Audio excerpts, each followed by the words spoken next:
Nous sommes avec Sébastien Le Turc qui va nous parler de ses réalisations. Nous sommes dans un sous-marin et fait aussi également des photographies. Donc il va nous parler un petit peu justement de son travail qui est assez particulier puisqu'il travaille la matière et également la photo.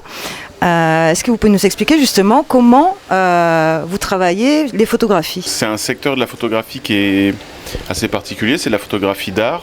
Donc je vends des images en galerie pour des acheteurs. C'est des tirages limités, ou alors je travaille aussi pour des commandes, de la lingerie, du prêt-à-porter, etc. Et en gros, je ne shoote qu'en studio, je construis mes propres décors, je mets en scène mes modèles, on les maquille, on les stylise, etc. Et puis, un peu comme du cinéma, en fait, on fait des grandes mises en scène éclairées sur lesquelles on passe beaucoup de temps et je shoote ce que j'ai fabriqué juste avant. Voilà. Et combien de temps ça vous prend pour justement tout mettre en place, puisque la mise en place, à mon avis, doit prendre quand même pas mal de temps pour tout ce qui est éclairage? Pour une image, je peux passer 2 jours ou 3 semaines, juste pour une image. Et quels sont vos sujets de prédilection? Les gens, le monde, ouais, l'humain. Moi, j'essaie de tenir une espèce de chronique à la fois de ce qui nous entoure et puis une chronique de ce qui mijote en nous dans l'enfance. Donc, c'est les gens. Oui, il y a un côté aussi rêverie dans les photographies, une inspiration aussi, on pourrait dire un petit peu dans l'esprit de Tim Burton. Ah bah oui, évidemment. Enfin, j'ai évidemment Tim Burton en référence, Fellini, Jean-Pierre Jeunet, évidemment, même David Lachapelle. Enfin, en fait, je parle du réel, mais à travers le prisme de l'imaginaire. Mais ça n'empêche pas qu'on parle de ce qui nous entoure tout le temps, mais par le prisme effectivement du bizarre, du rêve, du burlesque.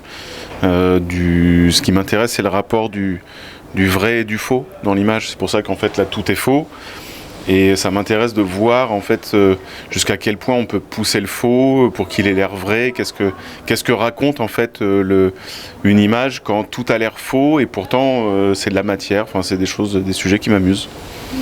Tout ce qui peut être faux semblant en fait, et qui mêle aussi de l'onirisme. Mais oui, c'est ça. Bah, c'est notre rapport au rêve en fait et à la réalité qui me passionne. Et vous réalisez aussi des clips? Oui, en fait, ça fait longtemps que je ponctue un peu mon année avec quelques réalisations. Et là, cette année, je fais que du cinéma.